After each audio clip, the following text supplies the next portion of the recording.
no coração, trazendo paz e redenção. Nos braços do Pai eu vou descansar e em seu amor me transformar. No altar do amor eu quero estar, seguindo sempre a sua voz. Nem um dia sem Bíblia, nosso lema. Vamos seguindo aqui na nossa leitura de hoje, capítulo 46, 47, 48 de Gênesis, nosso dia 18, e Mateus 12, do versículo 22 em diante ao final do nosso capítulo. Vamos lá. Jacó imigra para o Egito. Israel partiu com tudo o que lhe pertencia. Ao chegar a Berseba, ofereceu sacrifícios ao Deus de Isaque e seu pai. E Deus falou a Israel por meio de uma visão noturna: Jacó, Jacó. Eis-me aqui, Senhor, respondeu ele. Eu sou o Deus de seu pai. E disse ele então: não tenha medo de descer ao Egito, porque lá farei de você uma grande nação. Eu mesmo descerei ao Egito com você e certamente o trarei de volta. E a mão de José fechará os seus olhos. Então Jacó partiu de Berseba. Os filhos de Israel levaram seu pai Jacó, seus filhos e as suas mulheres nas carruagens que o faraó tinha enviado. Também levaram os seus rebanhos e os seus bens que tinham adquirido em Canaã. Assim Jacó foi para o Egito com toda a sua descendência. Levou consigo para o Egito seus filhos, seus netos, suas filhas e suas netas, isto é, todos os seus descendentes. Estes são os nomes dos israelitas, Jacó e seus descendentes que foram para o Egito então: Ruben, o filho mais velho de Jacó, e estes foram os filhos de Ruben: Enoque, Palu, Esrom e Carme. Estes foram os filhos de Simeão: Gemuel, Jamim, Oade, Joaquim, Zoar e Saul, filho de uma cananeia. Estes foram os filhos de Levi: Gerson, Coate e Merari. E estes então foram os filhos de Judá: Onã, Selá, Pérez e Zerá. E Onã morreram na terra de Canaã. E estes foram os filhos de Pérez: Esrom e Amul. Estes foram os filhos de Issacar: Tolá, Puá, Jazubé e Sinrom. Estes foram os filhos de Zebulon: Sered, Elon e Jaleel. E foram estes os filhos de Lia, que Lia deu a Jacó em Padã-Arã, além de sua filha Diná. Seus descendentes eram ao todo 33. Estes foram os filhos de Gade: Zefon, Ade, Suni e Esbom, Arode e Areli. Estes foram os filhos de Aser: Imna, Isvá, Isvi e Berias, e a irmã deles, Sera. Estes foram os filhos de Berias: Eber e Malquiel. Foram estes os 16 descendentes que Zilpa, serva de Labão, tinha dado a sua filha Lia, que deu a Jacó. Estes foram os filhos de Raquel, mulher de Jacó: José e Benjamim. Azenate, filha de Potífera, sacerdote de On, deu 2 filhos a José no Egito, Manassés e Efraim. E estes foram os filhos de Benjamim: Belá, Bequer, Asbel, Gera e Naamã. Ros, Mupim, Upim e Arde. Foram estes os 14 descendentes que Raquel deu a Jacó. O filho de Dan foi Uzim. Estes foram os filhos de Naphtali: Jazeel, Guni, Gezer e Silém. Foram estes os 7 descendentes que Bila, serva de Labão, tinha dado à sua filha Raquel, e deu a Jacó. Todos os que foram para o Egito com Jacó, todos os seus descendentes, sem contar as mulheres de seus filhos, totalizaram 66 pessoas, com mais os 2 filhos que nasceram a José do Egito. Os membros da família de Jacó que foram para o Egito chegaram a 70. Ora, Jacó enviou Judá à sua frente a José para saber como ir a Gósen. Quando lá chegaram, José de carruagem pronta, partiu para Gósen para encontrar-se com seu pai Israel. Assim que o viu, correu para abraçá-lo e, abraçado a ele, chorou longamente. Israel disse a José: agora já posso morrer, pois vi o seu rosto e sei que você ainda está vivo. Então José disse aos seus irmãos e a toda a família de seu pai: vou partir e informar ao faraó que os meus irmãos e toda a família de meu pai, que viviam em Canaã, vieram para cá.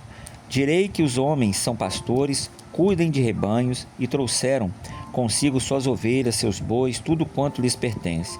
Quando o faraó mandar chamá-los e perguntar em que vocês trabalham, responderão-lhe: teus servos criam rebanhos desde pequenos, como fizeram nossos antepassados. Assim lhes será permitido habitar na terra de Gósen, pois todos os pastores são desprezados pelos egípcios.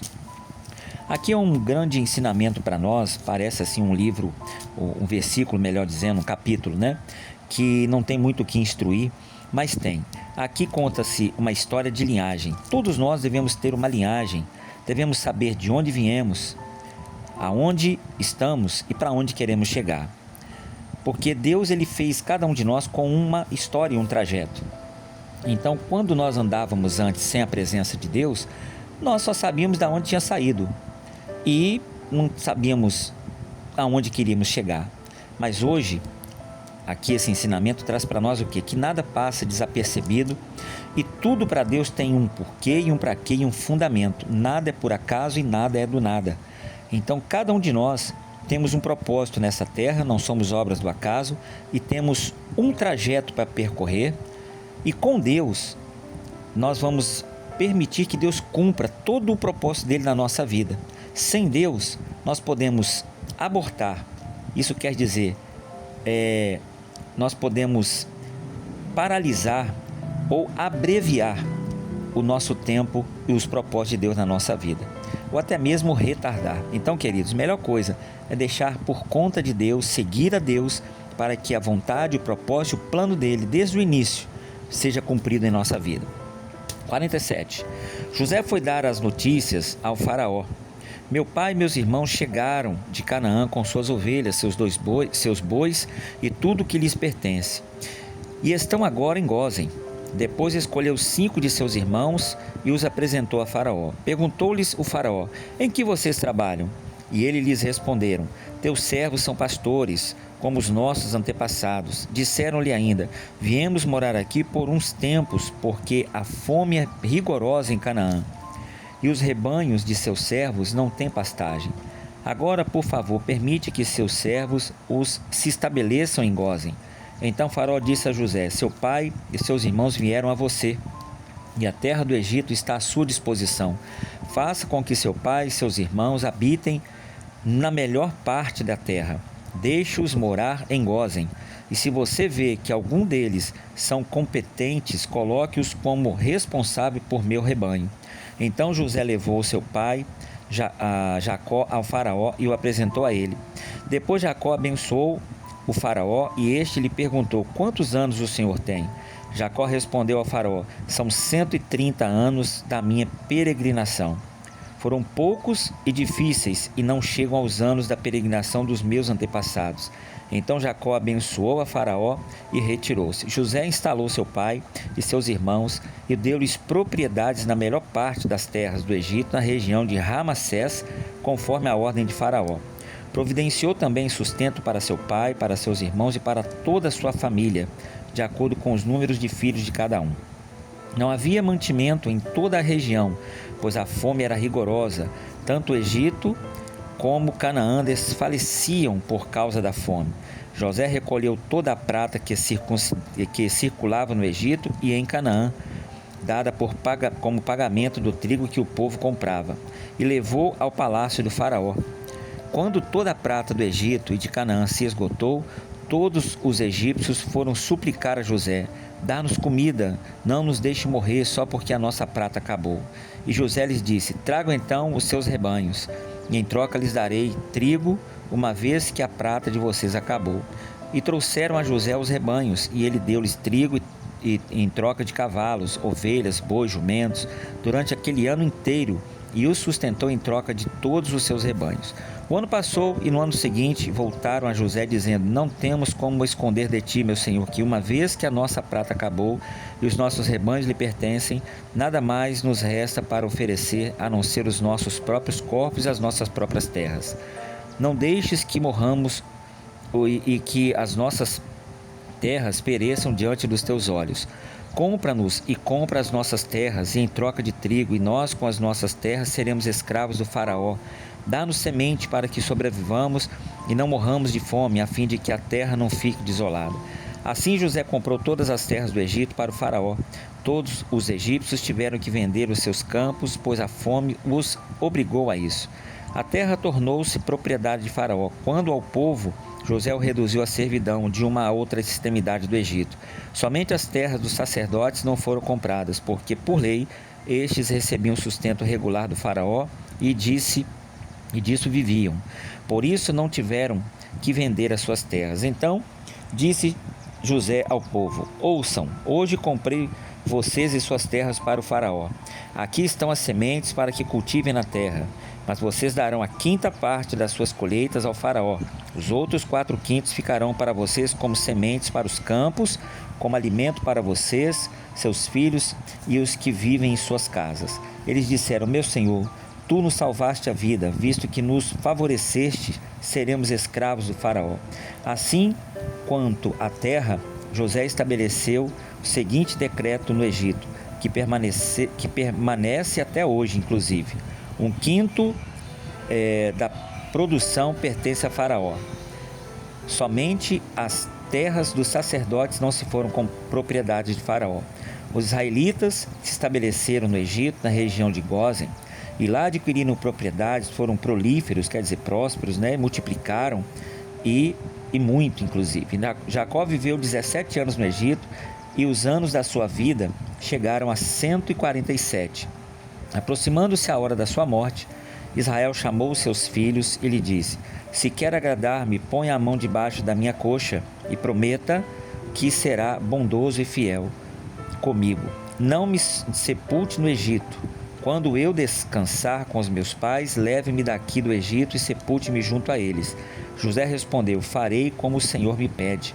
Mas Jacó insistiu: jure-me. E José então lhe jurou. Israel curvou-se apoiando em seu bordão. Algum tempo depois disseram a José: seu pai está doente. E ele foi vê-lo, levando consigo seus filhos, Manassés e Efraim.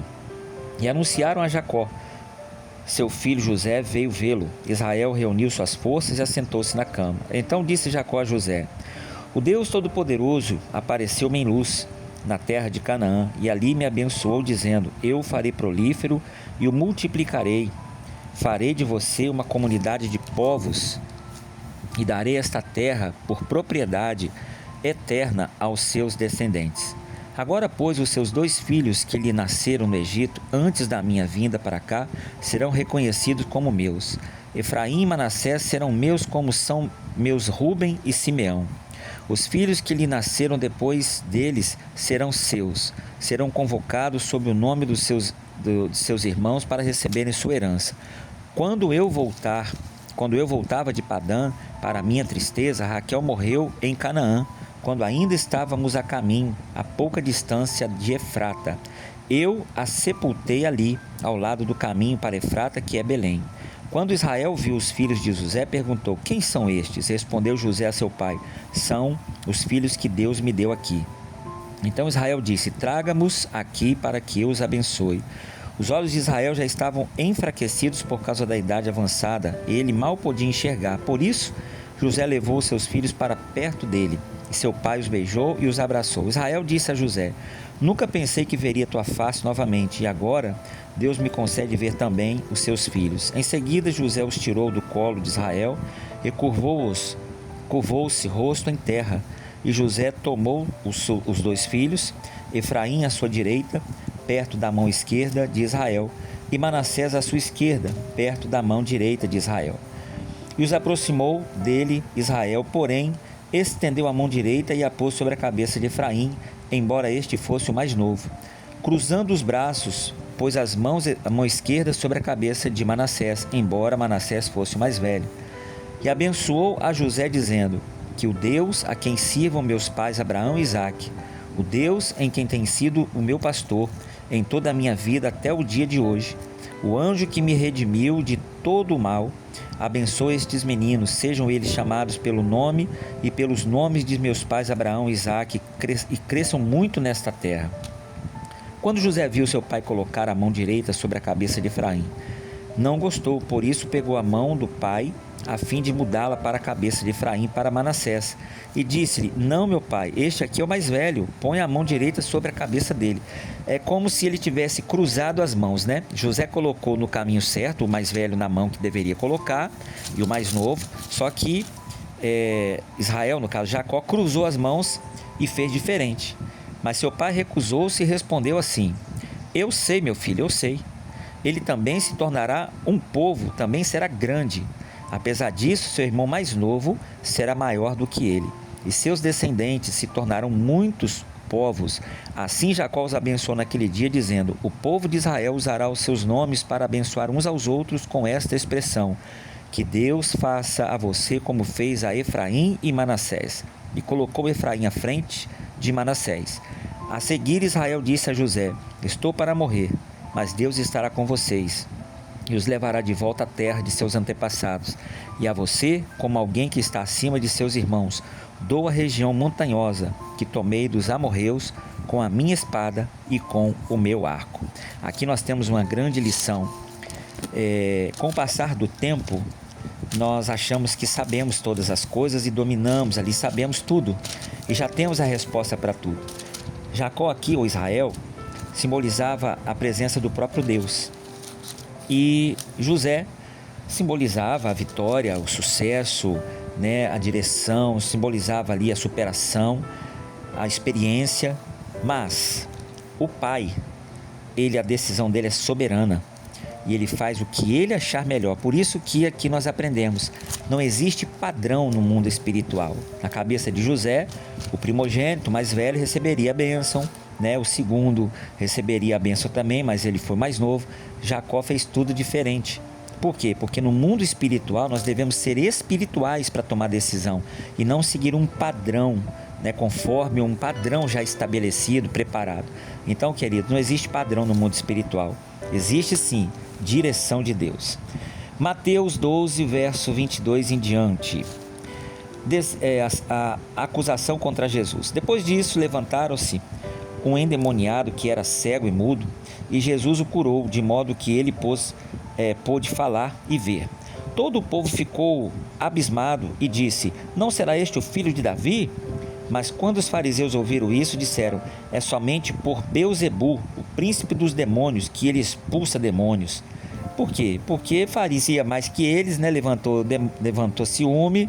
Eles falavam de um Deus que não fazia nada, falavam de muita coisa, mas entregavam nada, porque eram apenas religiosos e queriam viver às custas do povo. Mas Deus não era usado, né? Deus não usava a vida deles. Por quê? Porque eles não eram espirituais, eram hipócritas, né?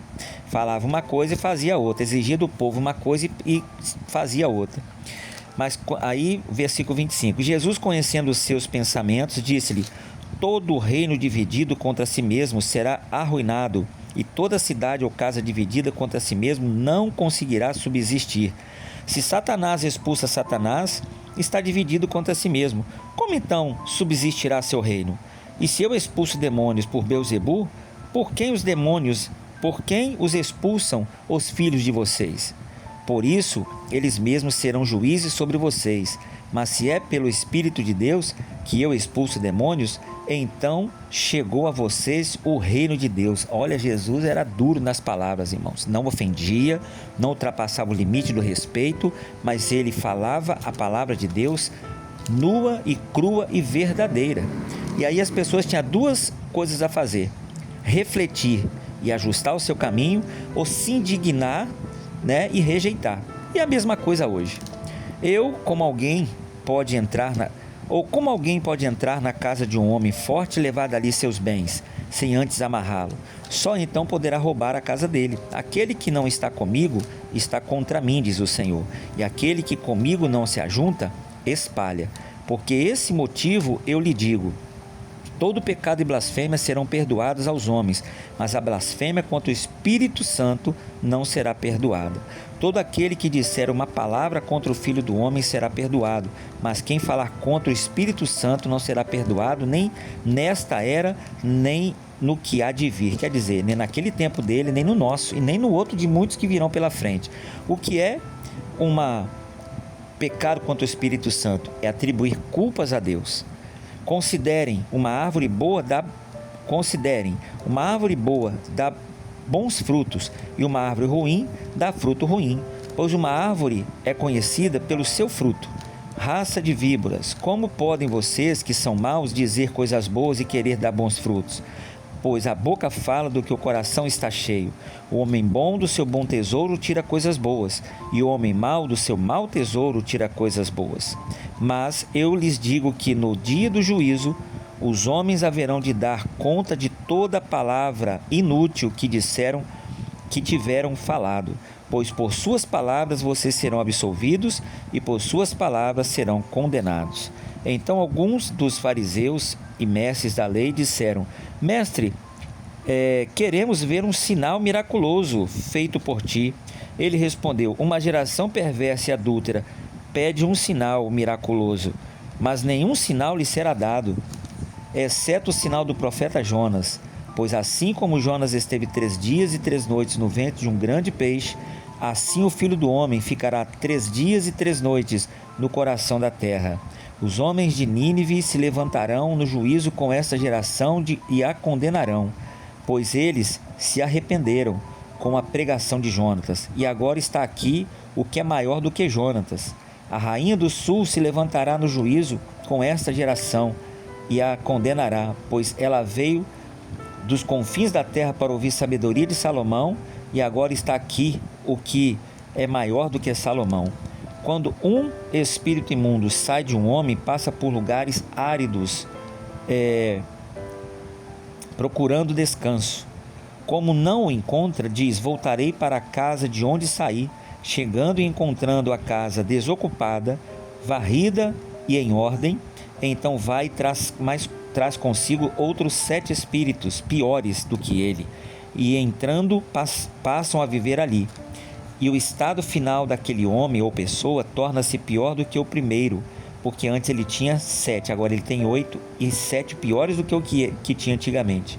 Assim acontecerá a esta geração perversa. Olha, que triste isso aqui, irmãos.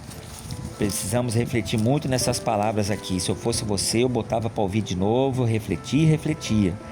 Falava ainda Jesus à multidão, quando sua mãe e seus irmãos chegaram ao lado de fora querendo falar com ele. Alguém lhe disse: tua mãe e teus irmãos estão lá fora querendo falar contigo. Quem é minha mãe e quem são meus irmãos? Disse Jesus, e perguntou ele. E estendendo a mão para os discípulos, disse: aqui estão minha mãe e meus irmãos, pois quem faz a vontade de meu Pai, que está nos céus, este é meu irmão, minha irmã e minha mãe. Sabe o que a gente aprende aqui, pessoal? Que no mundo espiritual não há privilégio, não há neto, não há parentesco. No mundo espiritual somente há filho de Deus e nada mais. Então, não é por bondade, não é por amizade, não é por cargo, né? Não é por nada. Ali vieram colocar cargos, pai, mãe. Ele falou: não, no mundo espiritual, humanamente eles são, mas eu estou aqui como Jesus, né? Como Deus, como pregando como 100% homem e 100% Deus. Então nessa hora eu estou fazendo a obra de Deus. Então assim, não existe parentesco e nem privilégio no reino de Deus. Existe compromisso espiritual. Então que Deus abençoe vocês e fale mais ao coração de cada um.